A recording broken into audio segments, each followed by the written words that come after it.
Hi, my name is Elliot Oberholtzer. I use they or he pronouns.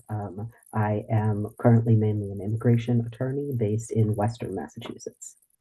My current focus is mostly immigration law, particularly asylum and special immigrant juvenile visas. In the past, I have also done land back and indigenous sovereignty work. I've had a specific focus in decarceration and in harm reduction of the carceral state. And also, I've done some mass defense. I chose to go to law school because I wanted to know my enemy. I had been working in immigration justice for a while and had seen the harm that the legal system was doing to my friends and my community, and I wanted to be able to engage with this harmful system from a point of knowledge and to be able to engage directly with it. Being an immigration attorney right now, and honestly, at any point in the history of our immigration system, has been working in a system made for white nationalism and eugenics, and trying to wring any measure of relief or harm reduction out of that system one can. It's very challenging, and I understand why not a lot of attorneys choose immigration as their area of practice. But what I will say is that the reward of working in immigration is that I get to work for some of the kindest, bravest, strongest people I've ever met. So there are a lot of positives to it as well.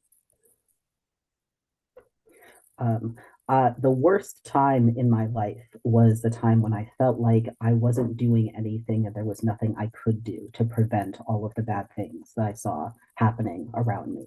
And so everything else that is a challenge or a struggle about working in immigration law is held up against how much harder and more damaging to me it was to not be able to do a single thing. So getting to live a life where I am working for my values and where I can do something about all of the harm that I see happening everywhere is very meaningful to me. And it certainly keeps me in this field. I felt very isolated in law school, not necessarily by my peers, but by the institution and the curriculum and the norms of the profession. And finding National Lawyers Guild was a huge relief because here was a group of people who were willing to say that they had values and were working for them, and who where it was welcomed and supported to critique the law. And National Lawyers Guild, I think, has always been my intellectual home within the law, and it's been really important for me.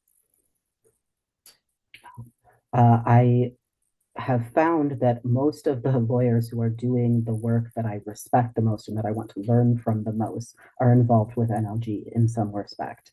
And it's a great group of people.